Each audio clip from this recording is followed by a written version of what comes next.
Transcranial Doppler ultrasonography is an essential tool in the management of patients with brain injury.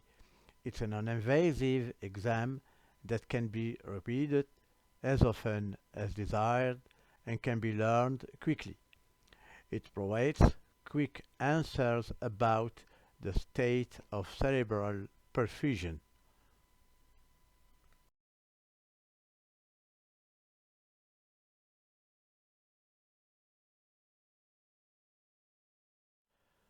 TCD gives us three major informations. A. It allows us to detect certain anatomical abnormalities such as hydrocephalus, midline shift, or even the existence of an intracranial hematoma. B. It informs us about the state of cerebral perfusion with the measure of flow velocity, the value of the pulsatility index that we will see later, and also allows the detection of vasospasm or vasculitis in subarachnoid haemorrhage and cerebromeningeal infections. C. Finally, it allows the detection of arterial anomalies such as dissection or fistula, as well as the detection of venous sinus thrombosis when one acquires an advanced level of experience.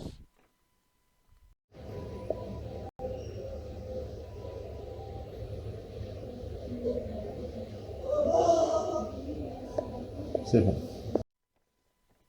For transcranial Doppler ultrasonography, the S51 probe is used, the same probe that is classically used for transthoracic cardiac ultrasound, but with a program that uses low frequencies in order to go through the skull.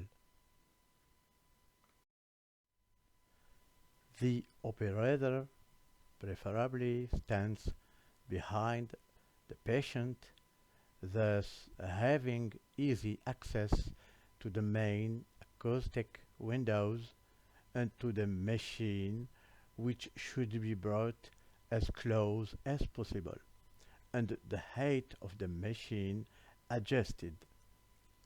Once the TCD program is selected on the machine, as well as the S51 probe, the exam can be started.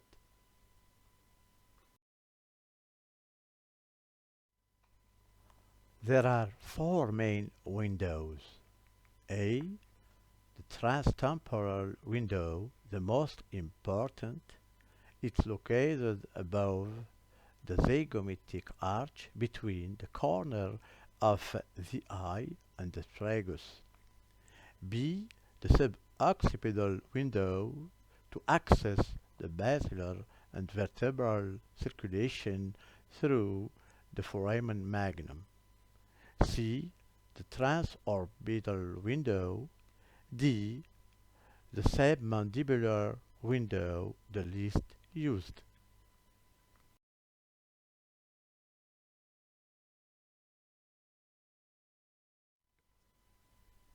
The probe is placed on the temporal bone just above the zygomatic arch. The marker on the probe is oriented towards the nose. Therefore, in the TCD program, the frontal region is projected to the left of the screen and the occipital region to the right of the screen in front of you as shown on the slide. The image shown on the screen represents a projection of the circle of Willis in the skull.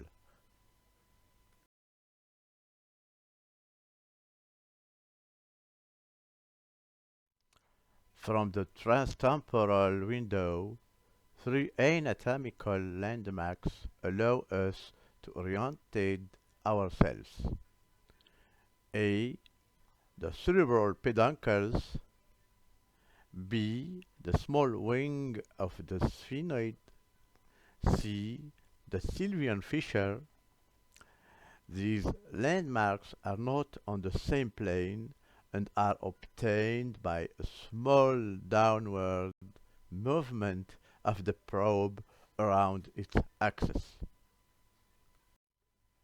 Anatomical landmarks to locate the position of each artery precisely.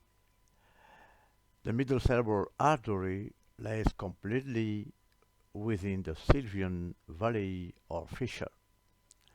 The anterior cerebral artery detaches itself from the middle artery and travels interiorly. The posterior cerebral artery surrounds the cerebral peduncles from front to back. On these images, you can see the anatomical landmarks with and without the color. Here is an ultrasound image on the left with two of the three endocranial anatomical landmarks over which we have placed a representation of the cranial contour.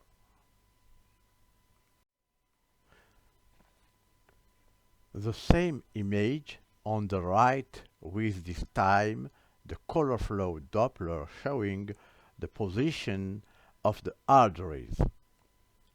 We see the middle cerebral artery aligned with the Doppler running in the sylvian fissure. The A1 segment of the anterior cerebral artery diverges from the middle cerebral artery and travels towards the frontal region to join the contralateral anterior cerebral artery. Finally, the posterior cerebral artery surrounds the cerebral peduncles from front to back. Which cerebral arteries are accessible to TCD and through which window? By transtemporal approach, we have access to the carotid terminus, middle cerebral artery, anterior cerebral artery, posterior communicating artery, posterior cerebral artery, and the terminal segment of the basilar artery. The frontoorbicular arteries can also sometimes be seen and be mistaken for anterior cerebral arteries. They are never in connivity with the middle cerebral artery. This is what makes it possible to recognize them when one is not very experienced yet. By tilting the probe slightly downwards, we can see the small wing of the sphenoid where the internal carotid projects. It has positive velocities, so the flow is towards the probe. By applying a slight upward motion to the probe, the internal carotid artery will continue its path to divide into the middle cerebral artery and the anterior cerebral artery. The middle cerebral artery flows towards the probe with a very small angle or even zero. It's always positive because it's outside the circle of Willis. The anterior cerebral artery is particularly in connivity with the middle cerebral artery but flows in the opposite direction and it's directed interiorly towards the frontal region. Its A1 segment, which is accessible with the Doppler, is part of the circle of Willis and can have its flow reversed in certain pathological conditions, as will be seen later in the presentation. Its flow is normally negative. The posterior cerebral artery is a part of the vertebral system. It goes around the cerebral peduncles. It has a double envelope. A first positive portion from which the posterior communicating artery is detached. Then a negative portion which goes towards the back of the brain.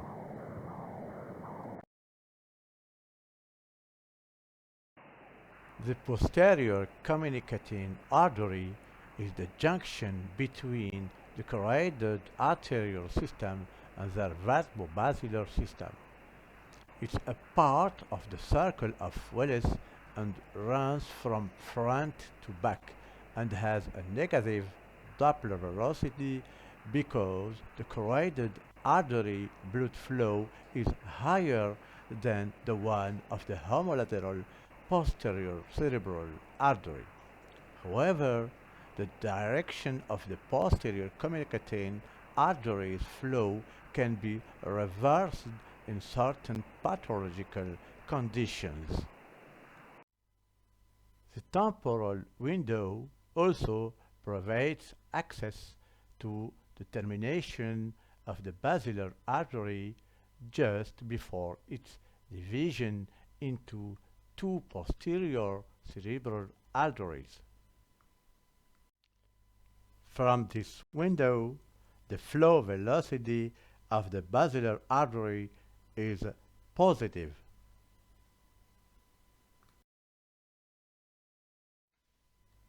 From the suboccipital window, we access the fourth portion of the vertebral artery and the basilar artery. On the vertebral artery, we can identify the posterior inferior cerebral artery. On the proximal portion of the basilar artery, the anterior inferior cerebral artery starts, and on its distal portion, the superior cerebral artery is identified just before the beginning of the posterior cerebral arteries. The transoccipital window offers landmarks that are more difficult to identify for beginners. The foramen magnum is quite poorly delimited visually and corresponds to the large circle. The dura mater is projected under the small yellow circle on the two-dimensional image on the left of the screen. Using the color Doppler, one can easily locate the arteries as seen as on the color Doppler video on the right of the screen.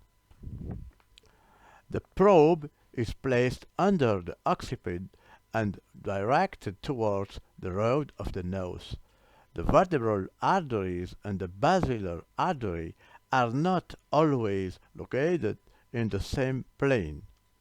A slight tightening movement of the probe towards the root of the nose, then downwards allow to scan these arteries. The vertebral arteries are visible in their intracranial portion, which is the V4 segment. They form a V. Then they merge to form the basilar artery, which runs to the front of the skull. the flow velocity of these arteries is negative. The vertebral artery may change its flow direction in case of dissection at the neck of the portion that fits it directly. In this case, it's recovered against the flow by the contralateral vertebral artery. The basilar artery comes from the fusion of the V4 segment of the two vertebral arteries. It has a negative flow when viewed from the occipital window. The velocity in the vertebro-basilar system is weaker than that of the carotid circulation, with usually velocities between 25 and 40 centimeters per second. With experience, it will be easy to identify other arteries of the posterior circulation. A. The posterior inferior cerebral artery that rises from V4 segment before joining the basilar artery. B. The anterior inferior cerebral artery which arises from the root of the basilar artery. C. The superior cerebral artery that arises from the termination of the basilar artery just before its division into the posterior cerebral arteries. D. Finally, the two posterior cerebral arteries.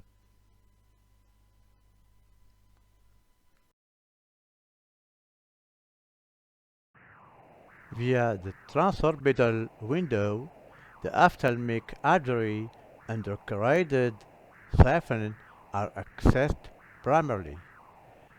The flow velocity of the ophthalmic artery is a positive. The TCD will allow the measure of blood flow velocities of the main intracranial arteries and the calculation of indexes to assess the state of cerebral perfusion. The exam allows to measure the systolic velocity, the diastolic velocity, and the average velocity of the arteries.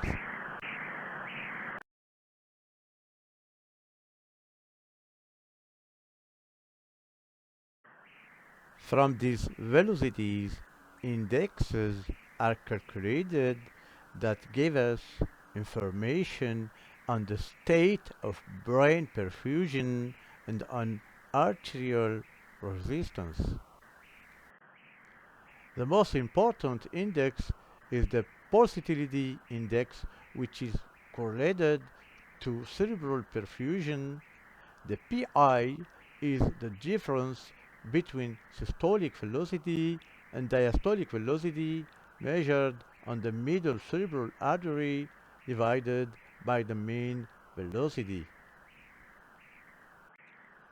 The other indexes reflect the status of arterial resistance. The Lindegaard index, which is defined as the ratio between the mean average velocity of the middle cerebral artery to the homolateral internal carotid at the neck. It's used to differentiate hyperemia from vasospasm. It's also applicable to the posterior circulation with the ratio between the mean velocity of the basilar artery to the vertebral artery.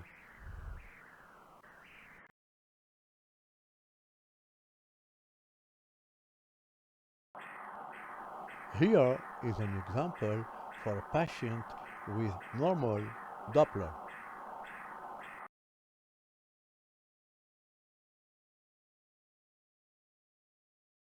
As mentioned earlier, pulsatility index is the most used one by neuro ICU doctors.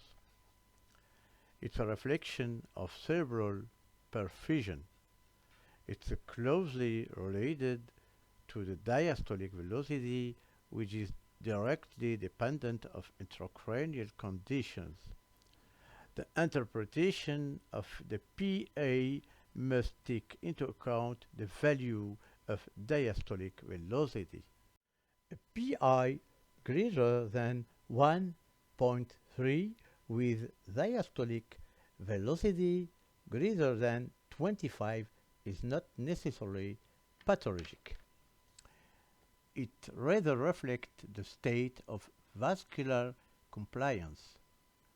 On the other hand, a high PI with a low diastolic velocity is indicative of hypoperfusion. The PI as well as the diastolic velocity are uninterpretable in the presence of vasospasm or vasculitis. In severe brain injury, the pulsatility index can be used to monitor the occurrence of frequent ischemic episodes.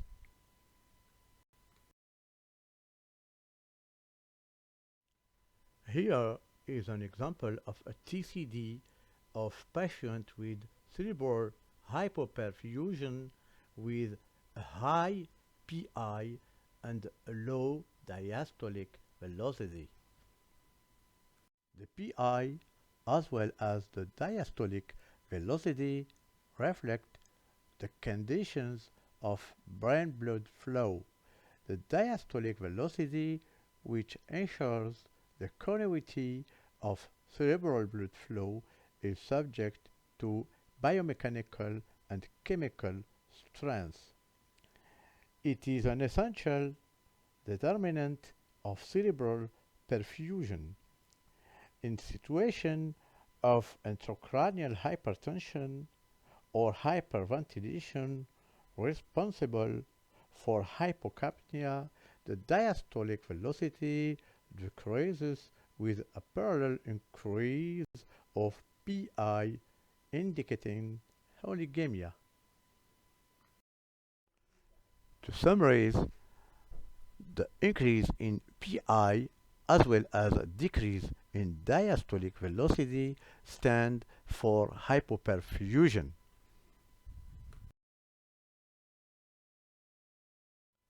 The cause should be investigated.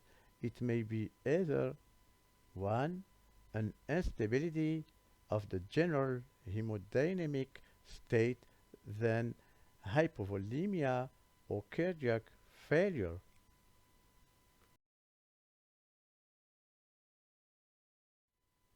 2. Hypocapnia due to hyperventilation.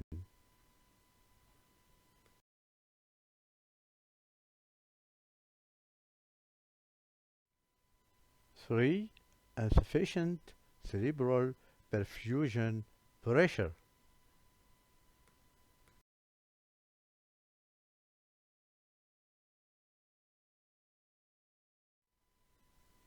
4. Intracranial hypertension.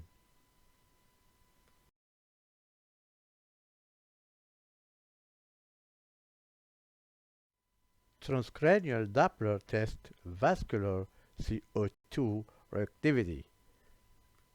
Hyperventilation leads to decrease in velocities more pronounced in the diastolic phase. You will notice on this recording the change in diastolic velocity in particular. This is the translation of an increase in cerebral vascular resistance and the progressive decrease in cerebral blood flow. Deep hypocapnia leads to cerebral ischemia.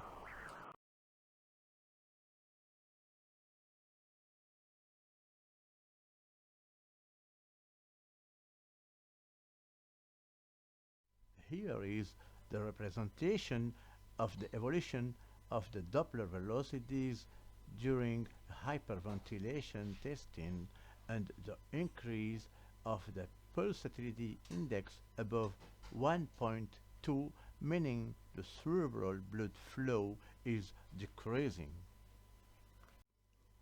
This is confirmed by the low oxygen rate of the blood at its exit from the brain. On the other hand, you will notice a significant drop in ICP due to the decrease of cerebral blood volume secondary to vasoconstriction. This is a situation of hypoperfusion at low ICP. TCD tests autoregulation to determine the optimal CPP level from patients. On this autoregulatory plateau located between 50 and 150 mmHg of CPP, the cerebral blood flow is constant. The increase in CPP is accompanied by an increase in vascular resistance, leading a decrease in cerebral blood volume, which in intracranial hypertension situation leads to decrease the intracranial pressure. Here, on the left of the screen, is another way to express the autoregulation with the vertical circle.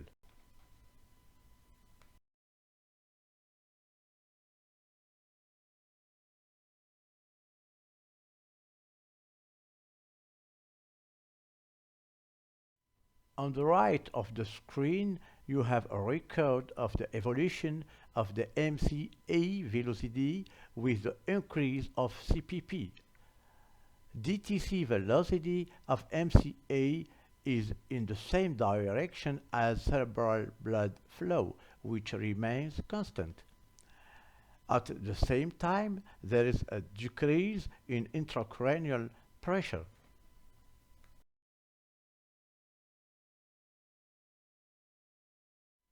The TCD allows the detection of vasospasm in subarachnoid hemorrhage and also to follow its evolution.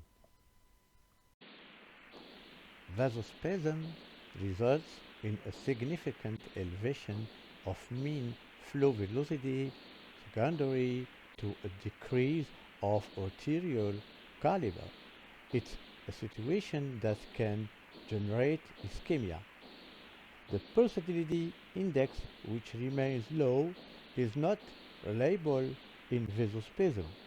It should not be taken into account under any circumstances.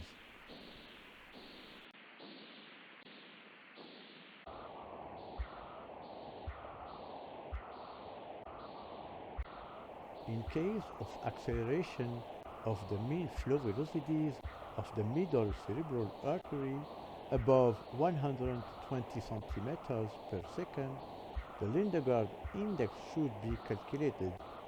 This is the ratio between the mean velocity of middle cerebral artery to the hemorrhageal internal gradient measured at the neck.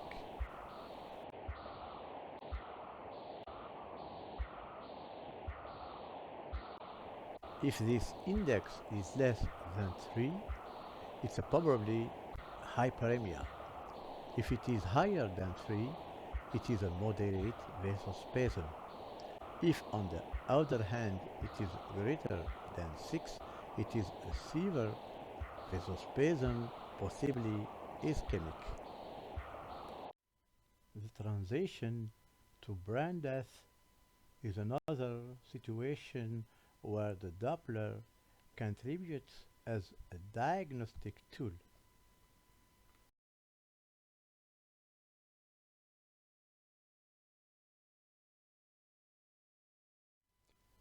The increase in intracranial pressure will progressively decrease cerebral perfusion. This is seen on TCD as a progressive decrease in diastolic rate until it becomes negative. The blood is pushed out of the artery, thus there is no more cerebral venous return.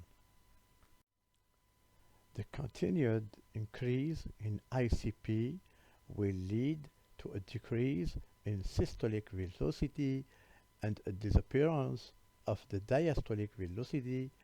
This is a situation where there is no longer any arterial filling in the systolic phase, but simply a transmission of pulsatility. Here is what the TCD looks like in this situation. Circulatory arrest in its initial results in a disappearance and then a reversal of diastolic velocities, giving a dead reappearance to the arterial vascularization of the brain. This precedes the disappearance of the systolic flow, which signals the cessation of all blood flow inside the skull. TCD can be used to look for a pattern foramen oval. Sitting surgery is a source of venous gaze embolism, often not very serious. On the other hand, a paradoxical arterial gaze embolism, even if minimal, can have serious consequences. Search for a pattern foramen oval is mandatory before any surgery in a sitting position. TCD is a reliable diagnostic tool for the search of PFO. The procedure consists of preparing a contrast agent by mixing 9 mm of isotonic saline with 1 mm of air and injecting it IV. In case of PFO, microembolic signal in the form of high-intensity transient signals are observed in a Doppler spectrum. This technique of screening is superior to cardiac transthoracic ultrasound.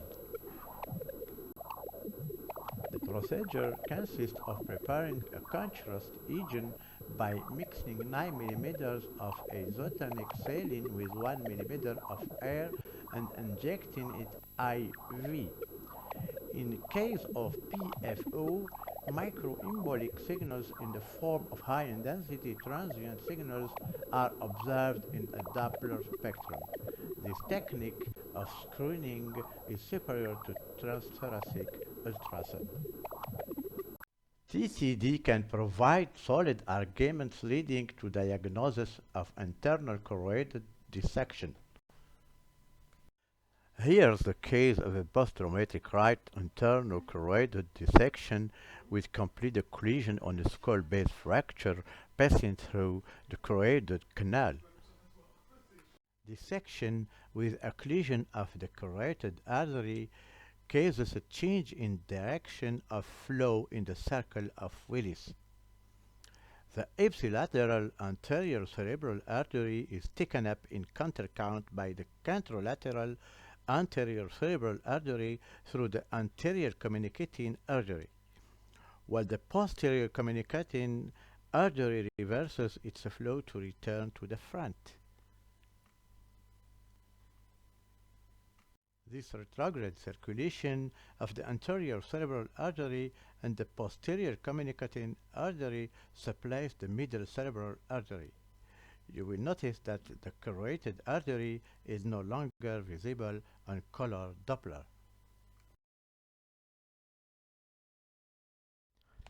Here is a comparison of the pathological circle on the right of the screen and the normal circle on the left of the screen.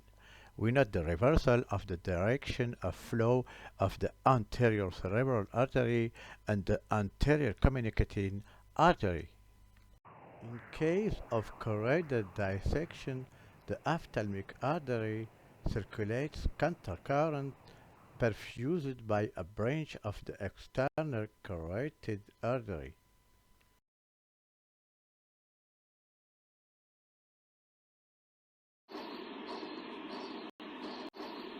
Very accelerated mean velocities are observed simulating vasospasm.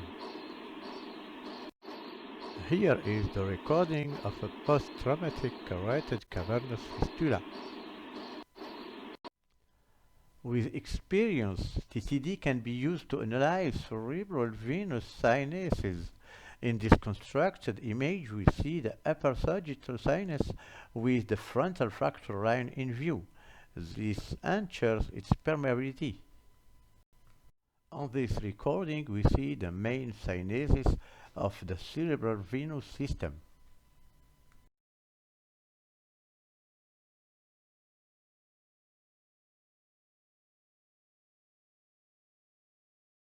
Here, a recording of post-traumatic right transverse sinus thrombosis.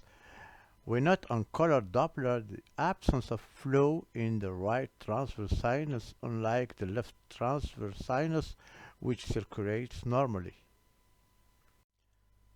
TCD is a tool which gives us very useful information for the management of brain-injured patients while offering the guarantees of a certain simplicity and harmlessness. Cerebral ultrasonography is currently in development with the main target the exploration of the cerebral microcirculation. TCD is one of numerous available tools to evaluate injured patients. Its simplicity, its non-invasive character, its easy learning make it a precious and widespread exam in the neuro-intensive care. Thank you. TCD is one of numerous available tools to evaluate injured patients. Its simplicity, its non-invasive character, its easy learning make it a precious and widespread exam in the neuro-intensive care. Thank you.